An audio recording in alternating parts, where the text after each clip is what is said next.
Breaking news పిఠాపురంలో ఉద్రిక్తత నెలకొంది. పిఠాపురంలో మాజీ ఎమ్మెల్యే వర్మ కారుపై దుండగులు దాడి చేశారు. వర్మ కారును పూర్తిగా ధ్వంసం చేసే ప్రయత్నం చేశారు. ఇటుక రాయిలు తీసుకుని వర్మ ప్రయాణిస్తున్న కారును ధ్వంసం చేసే ప్రయత్నం చేశారు. గొల్లప్రోలు మండలం వన్నేపూడిలో ఘటన జరిగింది. ఘటనపై నేతలు ఆగ్రహాన్ని వ్యక్తం చేస్తున్నారు. ఒక్కసారి వర్మతో మాట్లాడే ప్రయత్నం చేద్దాం. మనకు వర్మ అందుబాటులో ఉన్నారు. వర్మ గారు నమస్తే అండి. నమస్కారం సార్. వర్మ గారు, ఎవరు ఈ దాడికి పాల్పడింది? ఎవరు అసలు ఏంటి దాడి? వర్మ గారు కదండి, నేను ఎక్స్ జడ్పీటీసీ ప్రసాద్ అండి. ప్రసాద్ గారు, వల్పురం మండలం. అవును సార్, అవును సార్. అది ఏంటంటే సార్, ఇప్పుడు అక్కడ వన్నిపూడి గ్రామంలో గతంలో తెలుగుదేశంలో ఉండి కొత్తగా జనసేనలో జాయిన్ అయినటువంటి బైవిరిశెట్టి రాంబాబు వాళ్ళ టీం అందరూ కలిపి ఈ విధంగా చేశారు సార్. ఇది ఎవరు? టీడీపీ నుంచి జనసేనలో జాయిన్ అయిన నాయకుల? కొత్తగా జనసేనలో జాయిన్ అయ్యారు. కొత్తగా, ఓకే. పాత జనసేన కాదు సార్, కొత్తగా జనసేన జాయిన్ అయిన నాయకులు. ఏంటి, ఎవరండి వాళ్ళ పేర్లేంటి? బైవిరిశెట్టి రాంబాబు, సందా శ్రీధర్, ఇంకా వేరే బ్యాచ్ ఉన్నారు సార్. వాళ్ళంతా ఎందుకు ఈ దాడి పాల్పడ్డారు? అక్కడ వాళ్ళకి ఏంటంటే మొన్న ఎలక్షన్ లో మనకి డైరెక్ట్ గా ఇండైరెక్ట్ గా కూడా మనకి జనసేన పవన్ కళ్యాణ్ గారికి వరంగల్ గారు ఆధ్వర్యంలో అందరూ కూడా పనిచేశారండి. అక్కడ ఒక సర్పంచ్ గారు అక్కడ ఉంటే వాళ్ళని అక్కడ ఉన్న బ్యాచ్ ఎవరైతే ఉన్నారో వాళ్ళందరూ ఇక్కడ కార్యకర్తలు రమ్మంటే ఇల్లు మాట్లాడి వస్తున్నారు. వస్తుండగా ఇల్లు ముందుగా ప్రీ ప్లాన్ గా ఈ కొత్తగా జనసేనలకు జాయిన్ అయినటువంటి టీడీపీ నుంచి కొత్తగా జనసేన జాయిన్ అయినట్టు బైవిరిశెట్టి రాంబాబు వాళ్ళు వచ్చి రాళ్లతోటి, సోడా బుడ్లతోటి, డ్రింక్ బాటిల్ తోటి, ఇటుక పెట్టెలతోటి కారుని ధ్వంసం చేశారు సార్. మై గాడ్, ఆ ఇటుక రాయలు కూడా కనిపిస్తున్నాయి. వరం గారు కారులో ఉన్నారండి ఆ సమయంలో? సార్ కారులో ఉన్నారు సార్. సార్ కారులో ఏదండి? ఉన్నారు సార్ కారులోనే ఉన్నారు. ఏమైనా గాయాలయ్యాయి? వరం గారికి ఏమైనా దెబ్బలు తగిలాయా? సార్కు తగలలేదండి. మిగతా ఉన్న మా ప్రొడక్షన్ గా నిలబడినటువంటి అక్కడ ఊళ్ళో కార్యకర్తలు, మా ఇంచుమించు 100-150 మంది కార్యకర్తలు కూడా మన వాళ్ళు వచ్చారండి. ఆ ఊళ్ళో వాళ్ళకి అందరికీ కూడా ఈ రాళ్ళు వాళ్ళు ప్రయాణంగా రాళ్ళు ఇసిరేసారు. మేము అన్ఎక్స్పెక్టెడ్ గా ఉన్నాం అంతాను. కానీ ఏంటి ఆ ఇటుక రాయిలు, పెద్ద పెద్ద రాయిలు అవి వాటిని చూస్తుంటేనే అంత ప్రమాదకరంగా ఉన్నాయి. వాళ్ళందరూ కావాలనే అటాక్ చేశారు సార్. మంది అది వాళ్ళంతా కూడా కావాలని అటాక్ చేశారు. వరం గారు ఉన్నారండి అక్కడ ఇప్పుడు? ఉన్నారు సార్. ఒక్కసారి వరం గారికి ఇవ్వండి సార్.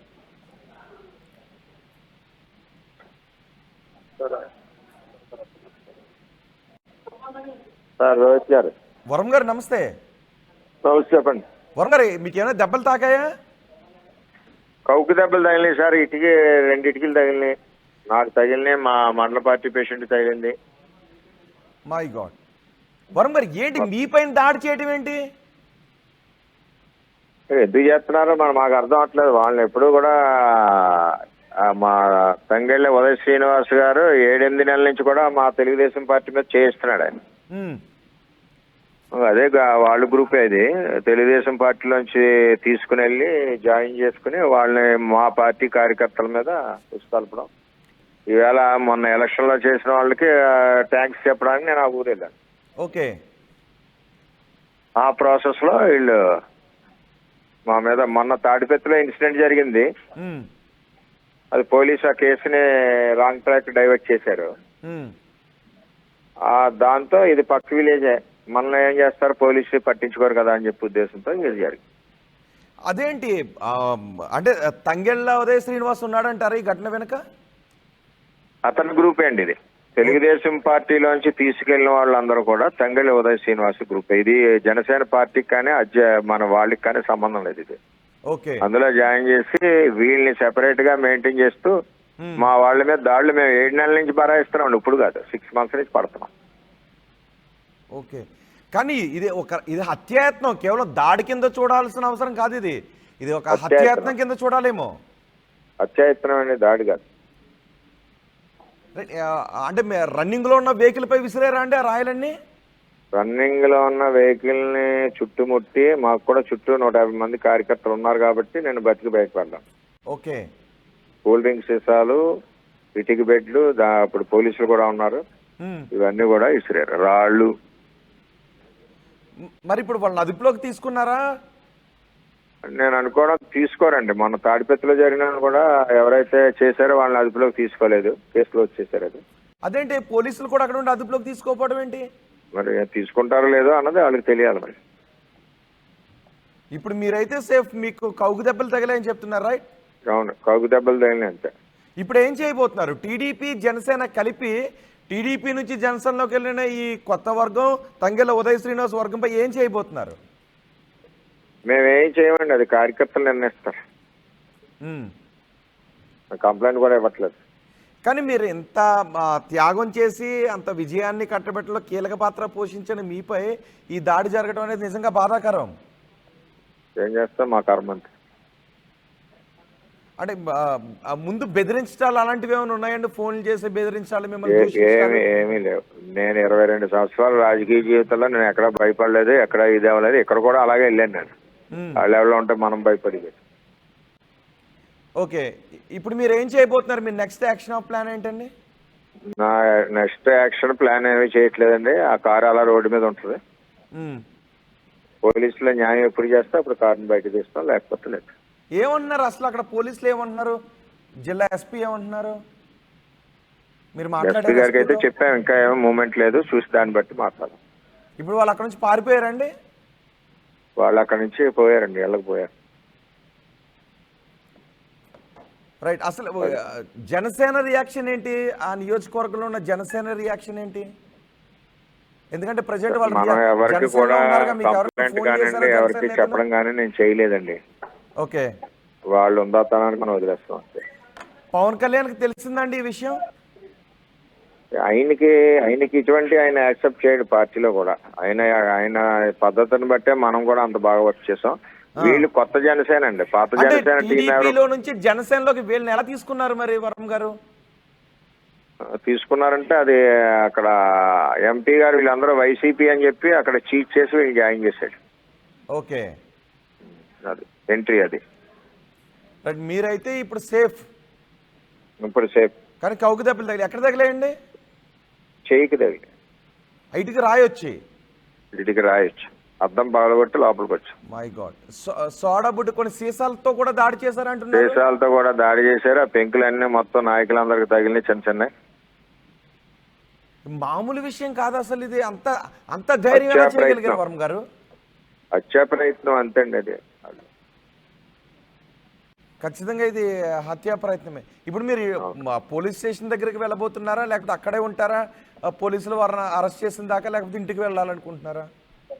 చూస్తానండి, వెహికల్ అక్కడ పెడుతున్నాను, రోడ్డు మీద పెడతాను. పోలీసుల చర్యను బట్టి నా స్పందన ఉంటుంది. అండ్ ఇంతవరకు పోలీసులు ఎటువంటి చర్యలు తీసుకోలేదు, కావాలనే తీసుకోలేదు అంటారా? ఏమో చెప్పాము, ఇప్పటి వరకు తీసుకురాలేదు. 2 గంటలు అయింది దాడి జరిగి, ఇప్పటి వరకు ఒకరిని కూడా తీసుకురాలేదు. రైట్ వరం గారు, థ్యాంక్ యూ అండి. ఓకే, థ్యాంక్ యూ వరం గారు. పిఠాపురంలో మాజీ ఎమ్మెల్యే వర్మపై దాడి జరిగింది. టీడీపీ మాజీ ఎమ్మెల్యే వర్మపై దాడి జరిగింది. వర్మ గత ఎన్నికల్లో పవన్ కళ్యాణ్ కోసం సీటును త్యాగం చేశారు. అయితే టీడీపీ నుంచి రీసెంట్గా జనసేనలో చేరిన నాయకులే ఈ దాడికి పాల్పడ్డారు అని వర్మ చెప్తున్నారు. పిఠాపురంలో వర్మపై దాడితో ఉద్రిక్తత చోటు చేసుకుంది.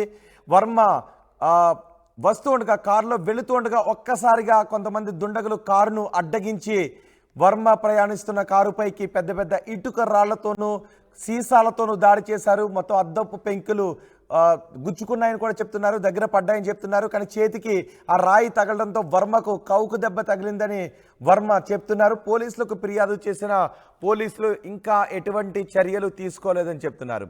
ప్రస్తుతం దాడి చేసింది పాత జనసేన నాయకులు కాదు, టీడీపీ నుంచి జనసేనలోకి వెళ్ళిన నాయకులు. తంగెళ్ళ ఉదయ్ శ్రీనివాస్ అండదండలతోనే ఈ దాడి చేశారు అని వర్మ చెప్తున్నారు. కారును అక్కడే వదిలేస్తాను అని చెప్తున్నారు. ఇప్పటికే రాష్ట్రంలో వైసీపీ నేతలు కవ్వింపు చర్యలకు పాల్పడుతున్నారు అని టీడీపీ నేతలు ఆరోపిస్తున్న తరుణంలో ఇటు టీడీపీ నుంచి జనసేనలోకి వెళ్ళిన నేతలే ఈ దాడికి పాల్పడ్డారు. తంగెళ్ళ ఉదయ్ శ్రీనివాస్ అనుచరులుగా భావిస్తున్నారు. తంగెళ్ళ ఉదయ్ శ్రీనివాస్ అండదండలతోనే టీడీపీ నుంచి వైసీపీలో చేరిన నేతలు వర్మపై దాడి చేశారని చెప్తున్నారు. వర్మపై దాడితో ఒక్కసారిగా అక్కడ కలకలం రేగింది. వర్మ కారు పూర్తిగా ధ్వంసమైంది. గొల్లప్రోడు మండలం వన్నెపూడిలో ఈ ఘటన జరిగింది. ఈ ఘటనపై టీడీపీ నేతలు ఆగ్రహాన్ని వ్యక్తం చేస్తున్నారు. పోలీసులకు ఫిర్యాదు చేసినా పట్టించుకోలేదని చెప్తారు. మీరు అటు స్క్రీన్ పైన చూడొచ్చు. వర్మ ప్రయాణిస్తున్న కారు లోపలికి ఒక రాయి ఉన్న దృశ్యాలు కూడా మీరు చూస్తూ ఉన్నారు. సీసాలతో కూడా దాడి చేయడంతో ఆ కారు నిండా కూడా సీసా పెంకులు ఉన్నాయి అని చెప్తున్నారు. ఇది కేవలం దాడి కాదు, హత్యా ప్రయత్నం అని చెప్తున్నారు. వర్మపై హత్యాయత్నం జరిగిందని చెప్తున్నారు. ఆ సమయంలో పూర్తిగా మిగిలిన కార్యకర్తలు కూడా ఉండటంతో వాళ్ళంతా అడ్డగించే ప్రయత్నం చేయడంతో నేను ప్రాణాలతో బయటపడ్డాను, లేకపోతే వాళ్ళు నాపై అఘాయిత్యానికి హత్యనే పాల్పడి ఉండేవారు అని వర్మ చెప్తూ ఉన్నారు. ఇది హత్యా ప్రయత్నం అని వర్మ చెప్తున్నారు. ఖచ్చితంగా దీనిపైన న్యాయ పోరాటం చేస్తాం. పోలీసులకు ఫిర్యాదు చేశాము. పోలీసులు ఏం చేస్తారో చూస్తాను. కారును మాత్రం అక్కడే వదిలేస్తాను అని వర్మ చెప్తున్నారు.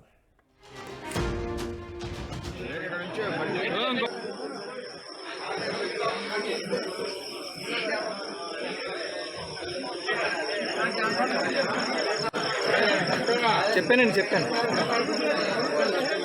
మరిన్ని వీడియోస్ కోసం ఛానల్ ని సబ్స్క్రైబ్ చేయండి. లేటెస్ట్ అప్డేట్స్ కోసం వాట్సాప్ ఛానల్ ని ఫాలో చేయండి. అండ్ లింక్ డిస్క్రిప్షన్ లో ఉంది.